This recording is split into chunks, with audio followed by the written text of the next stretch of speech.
నేను మాలనా మాదిగాని అడగలేదు. ఎవరైతే బీదగా ప్రజలు ఉన్నారో వారికి పనిచేస్తూ వారు రావడం జరిగింది. అంటే నేను ఎందుకు ఈ విషయం చెప్తున్నానంటే ఎప్పుడు కూడా మనం ఇలా ఆలోచించలేదు. ఎందుకు నేను బయటకు వచ్చినాను ఇంత ఓపెన్గా చాలా మంది నాకు చెప్పినారు. ఈ రోజు కూడా ఒక ఎమ్మెల్యే గారు నాకు ఫోన్ చేసి చెప్పినారు, అరే వివేక్ ఏంది నువ్వు అన్ని మాలా మీటింగ్స్లోనే ఉన్నావు, నువ్వు మాలా లీడర్ అవుతావా అని చెప్పి నాకు ఆయన ఫోన్ చేసి అడగడం జరిగింది. నేను వారికి ఒకటే విషయం చెప్పినాను, నేను తెలంగాణ ఉద్యమంలో కూడా అప్పుడు చాలామంది అనుకున్నారు అని తెలంగాణ రాదు, తెలంగాణలో వీళ్ళు ఖాళీ ఎంపీలు కొట్లాడితే నడుస్తుందా. కానీ నేను అందరు ఎంపీస్ని ఒక తాడిపై తీసుకొచ్చి ఏదైతే ఢిల్లీలో బ్యాక్గ్రౌండ్ వర్క్ తెలంగాణ గురించి చేయాలో అది చేయడంలో నచ్చ చెప్పడంలో తెలంగాణ రావడంలో కీలకమైన పాత్ర నేను వేయడం జరిగింది. కీలకమైన పాత్ర వేసినప్పుడు నాకు అప్పుడు కూడా నేను తెలంగాణ ఉద్యమంలో ఉన్నాను. మంత్రి పదవులు ఇచ్చేటప్పుడు కూడా మా నాన్నగారు యూనియన్ మినిస్టర్గా ఉన్నారు, నాకు కూడా వచ్చే అవకాశం ఉండే. కానీ నేను తీసుకోలేదు. ఎందుకు తీసుకోలేదంటే తెలంగాణ రావడం ముఖ్యము, తెలంగాణ వచ్చిన తర్వాత అన్ని పోస్టు తెలంగాణ వాళ్ళకి ఉంటుందని చెప్పి అప్పుడు కూడా నేను పోస్ట్ తీసుకోలేదు. కేవలం తెలంగాణ గురించి కొట్లాడడం జరిగింది. నేను ఈ విషయం ఎందుకు చెప్తున్నానంటే ఏది ఏమైనా కానీ ఒక విషయంలో జోక్యం చేసుకున్నప్పుడు ఆ విషయంలో సాధించే వరకు నేను కొట్లాడుతూ ఉంటాను.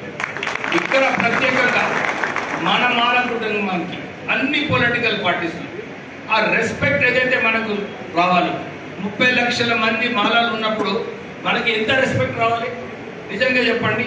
అందరు కూడా మనకు వచ్చి అడగాలి, సార్ మాకు మీ ఓటు కావాలి, మాకు మీ సపోర్ట్ కావాలని చెప్పి అందరు కూడా అడగాలి. కానీ చాలా మంది వ్యక్తులు ఏదైతే చెప్పినారో ఇంతకుముందు ఈ వాతావరణం ఏదైతే ఉందో మాల సంఖ్య కేవలం 20% ఉంది, అందరు కూడా బయటికి రాలేదు ఇప్పటి వరకు. ఇప్పుడు ఈ సుప్రీంకోర్టు డిసిజన్ వలన ఈ సుప్రీంకోర్టు డిసిజన్ కూడా నేను చాలాసార్లు చెప్పినాను, ఈ డిసిజన్ కేవలం వారు వ్యక్తిగతంగా ఎవరైతే సుప్రీంకోర్టు జడ్జిస్ ఉన్నారో వాళ్ళకు దళితుల మీద వివక్ష ఏదైతే ఉందో అదంతా కూడా మనకు జడ్జిమెంట్లో రావడం జరిగింది. దీన్ని కొట్టే అవసరం ఉన్నది. ఎప్పుడు రావచ్చు ఆ పరిస్థితి? మనమందరం కూడా ఐక్యంగా ఉన్నప్పుడే రావచ్చు. మనం మాలలకు ఏదైతే గౌరవం తగ్గాలో ఆ గౌరవం తగ్గడం లేదు. మనమందరం కూడా ఈ గౌరవం తగ్గించుకోవడానికి మనము ఏదైతే మీటింగ్స్ మనం అన్ని డిస్ట్రిక్ట్స్లో పెట్టుకున్నామో మీరు అందరికీ అభినందనలు చెప్పాలి. ఎందుకంటే ఇంత పెద్ద మీటింగ్లు ఏ రాజకీయ మీటింగ్లు కూడా ఇంత క్రమశిక్షణతో మీటింగ్లు కావు. మీరందరూ కూడా మీటింగ్ వచ్చి క్రమశిక్షణతో వింటున్నారు. చలో మనము మన జాతికి కాపాడుకునే అవసరం ఉన్నది. మనము ఏదైతే పాట రాజేష్ పాడిండో జాగో మాలో మాల జాగో మాల, మనమందరం కూడా లేవాలి, నిద్రపోవద్దు, బయటికి రావాలని ఏదైతే మంచి పాట నేనే రిక్వెస్ట్ చేసిన వారికి. నిన్న ఖమ్మంలో పాడినారు, అందరు లేచినారు. ఇక్కడ కూడా ఆ పట్టుదల రావాలి, ఆ ఫీలింగ్ రావాలి అందరు మాలలో.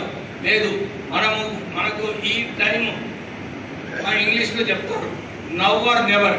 ఇప్పుడు మనము సరిగా వివరించుకుంటే ఇంకా మన సంగతి అంతే. ఫ్యూచర్ జనరేషన్లో మన పిల్లలకు మనకు నిజంగా అన్యాయం జరుగుతుంది. జై భీమ్.